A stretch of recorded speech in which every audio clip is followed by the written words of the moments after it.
Si logramos obtener los contratos, hacer todo este proceso de vacunación en gran medida hacia fines del primer trimestre, es decir, entre marzo y parte de abril. Muchas gracias por la respuesta. Continúa esta entrevista Rosana Cueva. Gracias, presidente, por esta entrevista. Yo quería ya empezar a entrar a algunos sectores y de manera puntual al Ministerio del Interior. 14 exministros han firmado un comunicado cuestionando la decisión que se ha tomado respecto a este retiro de varios generales, ¿no?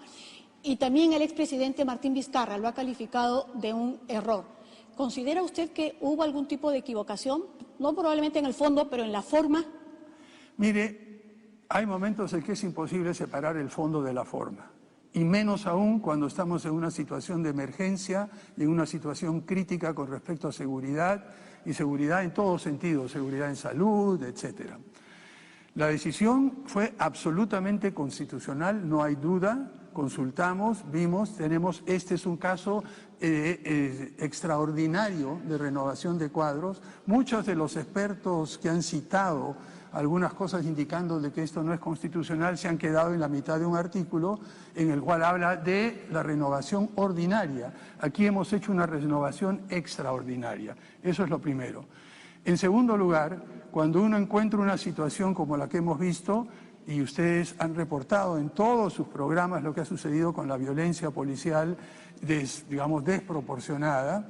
Ustedes han reportado en más de una oportunidad la situación de corrupción en la policía, en casos críticos en los cuales se ha jugado incluso con la vida de los efectivos policiales al incurrir en actos de corrupción para equipos de protección médica. Cuando uno tiene eso en consideración, cuando uno sabe que está dentro del marco de la ley total y absolutamente, y cuando ve que en los mandos mayores, de altos mandos, hay personas que están involucradas, ya sea en estos actos de violencia por la línea directa de mando o en actos de corrupción, entonces uno tiene que pensar muy bien qué grado de confianza puede tener en los altos mandos en un momento tan complicado. Claro, pero el punto está que se ha pasado a retiro a 18, ¿no es cierto? 18 generales. No estoy segura si todos formaron parte de este comando operativo en el caso de estos actos de violencia que efectivamente se han acreditado o en el caso de esos actos de corrupción. Es ahí donde entra en todo caso este debate que te dicen legalidad, en este caso versus institucionalidad. Y ya en anterior oportunidad, y con el presidente Paniagua además, también se pasó a retiro a varios que terminaron reincorporándose porque se había hecho de manera irregular. ¿Podemos estar corriendo ese riesgo en esta oportunidad? Mire, yo creo que vamos por partes, ¿no? El primer tema que usted mencionó, si las normas que rigen a la policía pudieran interpretarse de tal manera de que saco al número 9, saco al número 7, eso no se puede hacer. Realmente uno tiene, cuando quiere escoger a alguien en el cual tiene confianza, tienen que salir todos los anteriores. Desgraciadamente, estas son las normas rígidas de la jerarquía en las Fuerzas Armadas y en las fuerzas policiales, primero. Segundo lugar, como usted bien ha mencionado, entre las personas que están en esa lista que han sido pasadas al retiro, hay personas que han participado o por lo menos han tenido injerencia en estos actos que usted ha mencionado, hay personas que han sido repuestas por mandato judicial, pese a que hay una sentencia del Tribunal Constitucional posterior a la reposición de ellos que indica que es absoluta prerrogativa del Poder Ejecutivo el separar los mandos y que el Poder Judicial, por la separación de poderes, no puede intervenir en un acto de esa naturaleza. O sea que ya tenemos ahora, de ahora en adelante, una sentencia del Tribunal Constitucional que si se hubiera hecho anteriormente hubiera impedido la reincorporación de al menos de 5 a 7 generales. Y en tercer lugar, hay otro grupo que están involucrados en estos actos que ustedes han denunciado. Pero eso sí tiene usted razón. Queda un grupo de gente, quedan 3 o 4 altos mandos que están limpios. Si hubiera sido posible hacer lo que usted plantea y escogerlos y luego de poner encima, desgraciadamente no es posible hacer eso. Ya. ¿Qué garantiza que esta reforma, bueno, ustedes no terminan de llamarla reforma, es verdad, pero en el caso de Valentín Paniagua, el expresidente, también se decía sentar las bases de la reforma. ¿Es eso lo que se está haciendo y por qué esta sí tendría éxito y en qué falló en todo caso la anterior? Mire, hay varias razones, no voy a entrar en todas y cada una de ellas, pero en primer lugar, en este caso, este proceso de fortalecimiento y modernización de la policía tiene una cosa muy clara, todo el apoyo del presidente y de la presidenta del Consejo de Ministros. O sea que en primer lugar cuentan con eso. En segundo lugar, ya hay suficientes sugerencias, planteamientos, ideas que nos permiten visualizar cómo se debe hacer eso. En tercer lugar, al hacer intervenir a Servir y a los funcionarios civiles en todo lo que es la gestión administrativa y financiera, eliminamos uno de las tentaciones y problemas más graves que ha tenido la policía a lo largo de su historia. Y hemos visto que ha habido casos bastante opacos de manejo de recursos financieros. Entonces, por lo menos estas primeras medidas nos dan la confianza de hacer lo que se había mencionado anteriormente, de sentar las bases. Sabemos que 8 meses es muy poco, pero no son solo 8 meses, estamos en campaña electoral y por lo tanto cada candidato con justa razón va a querer utilizar esto como un tema de campaña. No solo eso, sino las elecciones son en la primera vuelta el 11 de abril. Para ese momento ya tendremos por lo menos 2 y el 6 la segunda. O sea que los tiempos son muy, muy cortos y lo que aspiramos es a sentar las bases firmes, unos cimientos sólidos, con todo el apoyo que se le pueda dar desde la Presidencia de la República y la Presidencia del Consejo de Ministros. Este anuncio de una huelga policial, ¿cómo la están evaluando?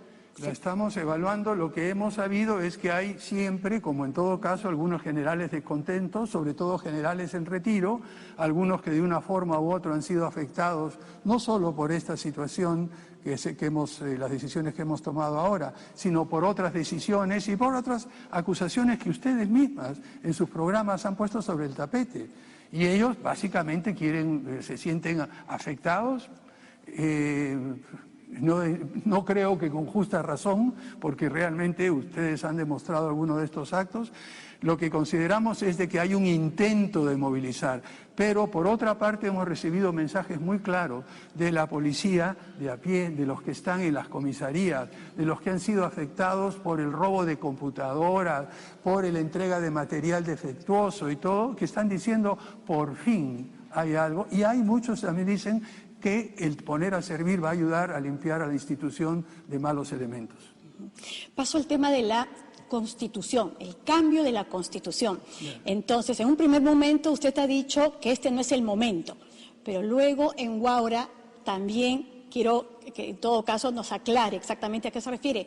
Da la sensación de que era, bueno, sí, llevémoslo ya al debate.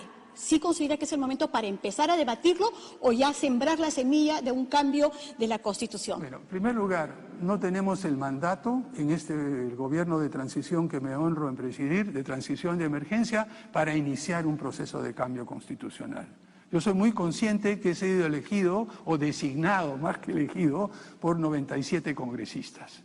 Eso no me da un mandato a mí para empezar un gran debate, un proceso de cambio, ni mucho menos. Lo que sí puedo hacer, y eso fue lo que dije, y lo dije, y permítanme aclararlo, es que ya tenemos suficiente información, sugerencias, planteamientos, ideas, que vienen de diferentes lugares. E incluso durante el gobierno de Valentín Paniagua se armó un grupo de trabajo que propuso algo que luego desapareció poco a poco. Recuperemos ese intento, actualicemos los planteamientos, escuchemos los diferentes puntos de vista y entreguémosles al próximo gobierno y al próximo Congreso, elegido esta vez sí por toda la ciudadanía, la decisión de cómo cambiar la Constitución. Eso es simplemente lo que he dicho. Y además de eso he añadido que en todo el mundo las constituciones van evolucionando poco a poco. La Constitución actual ha tenido una serie de modificaciones, no hay que tenerle miedo a eso. Y lo que podemos hacer dentro de este tiempo limitado es lo que mencioné. Recoger información, sentar las bases. Ya en este momento el Acuerdo Nacional está convocando a un grupo, nos parece excelente que ese sea el escenario que lo haga, pero no vamos a ir más allá. no tenemos la legitimidad y no tenemos en este momento ni el tiempo ni la legitimidad para hacerlo, Rosana. Presidente, se me acabó el tiempo, así que le cedo la posta a Mónica Delta. Muchas gracias. Gracias. Presidente, ¿cómo está? Muy buenas noches. Gracias por recibirnos a todas. Yo quería insistir en el tema de la Policía Nacional, no por una razón de tipo personal, sino que creo que hay que medir también la dimensión de lo que puede provocar una situación de insatisfacción. Usted ha señalado que efectivamente varios de los que han sido pasados al retiro están vinculados o a los exabruptos que ha tenido la policía en las manifestaciones o a las denuncias que han habido vinculadas efectivamente a las compras, a la logística del instrumental sanitario.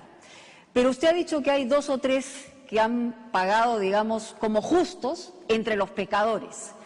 Y en esos 3 podría estar el comandante general o el excomandante general, el general Velasco. ¿Por qué? Él ha estado en la unidad de cuidados intensivos, no ha estado en las manifestaciones, ha tenido adherencia y ha mostrado públicamente que hay una disconformidad en la decisión que usted ha tomado. Es decir, en esa sensación, en esa relación, ¿se ha medido bien lo que podría provocar una insatisfacción en esos niveles?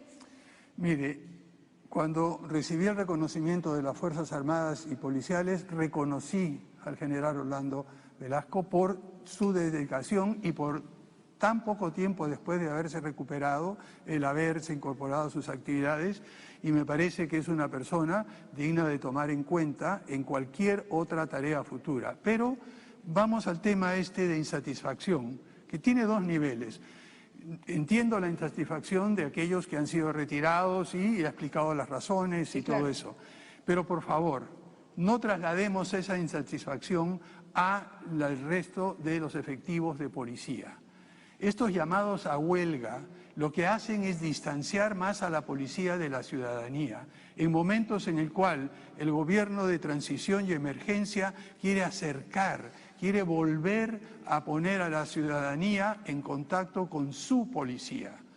Una huelga en estas circunstancias los alejaría más. Yo creo que hay que reflexionar sobre ese tema, no creemos que sea algo que pueda suceder y menos aún que cualquier oficial responsable de alto rango en actividad o retirado siquiera esté pensando en un momento tan crítico en el país fomentar una acción de ese tipo. Pero usted está llamando a una reflexión entre quienes están disgustados por una decisión que ha tomado el gobierno o efectivamente tienen la certeza de que los mandos inferiores de la policía están tranquilos con este pase al retiro.